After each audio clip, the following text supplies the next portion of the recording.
Woo, some of y'all women gonna get mad at me today, so if you can't take constructive criticism, baby, keep on scrolling.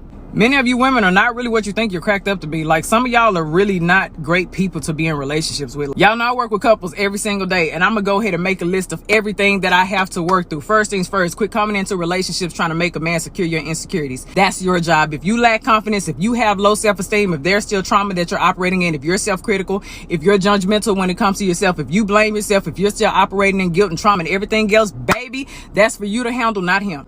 Respect his space. Like, stop becoming so preoccupied and hyper aware of what a man has going on. As soon as you see his mood is off a little bit, you start becoming overwhelming. What's wrong? What's wrong? What's wrong? Let me tell you how men are. A lot of men, when they are going through stuff, they may end up withdrawing or retreating because they're trying to figure it out. They're not always upset at you. Their moods are not changing just because of you. People go through things in a way that men are. They don't express themselves as much as we do as women. It's okay. Give that man some space. Oh yeah, the clinginess.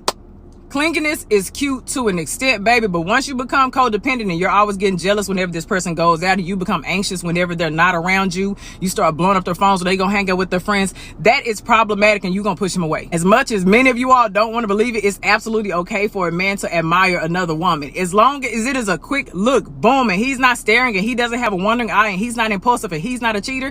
If he's all of those, baby, why are you with him in the first place? You're ignoring the red flags. You're settling.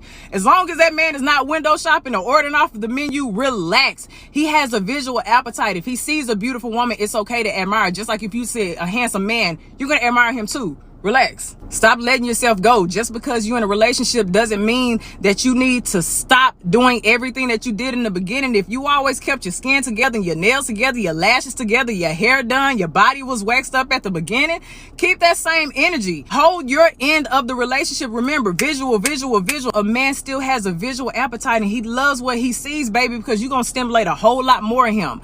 Don't let yourself go because you secured the relationship. As much as you want to believe it, you're not always right. As much as you want to always be in control, you have to let some things go, baby. You cannot love a man the way you want to love him. If you study him, if you pay attention, if you actually listen, I guarantee you he would tell you how to love him. You cannot limit the way you love him to a love language. That's why I hate the conversation of love languages. You can ask a man, what's your favorite love language? And he can say, oh, acts of service. And you think that's all you have to do to love him? No, baby, you got to study your man. Stop nagging him all the time. It's perfect.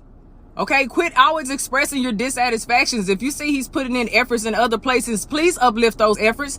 Acknowledge him. Show that you appreciate that. If it's something like a pet peeve, baby, compromise. I know a lot of women have a hard time compromising. Baby, you got to find a middle ground. Sometimes it's just not worth you bringing up a dissatisfaction.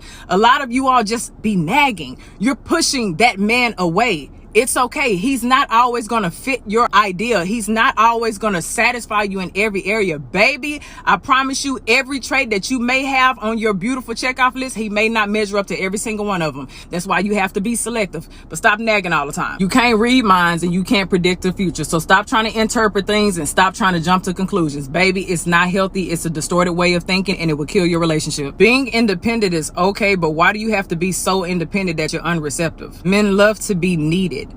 If you're so independent that you won't even allow him to help, what is he there for? Stop involving everybody in your relationship. I don't care if it's friends or family. They have no place to be in your relationship. So stop involving them. Their opinions do not matter. Their advice does not matter. They are not the person that you were sleeping with. Relax. You think you're doing something when you're comparing your man to everybody else. You're comparing your man to your best friend's husband and yada, yada, yada. And now he's pretending to be something that he's not. That's very uncomfortable for a man. Baby, constructive criticism and destructive criticism are real things. If you're always criticizing, you're going to push him away and he's going to end up faking things and that's going to make him unhappy and then the intimacy is going to decline. And whose fault is that going to be?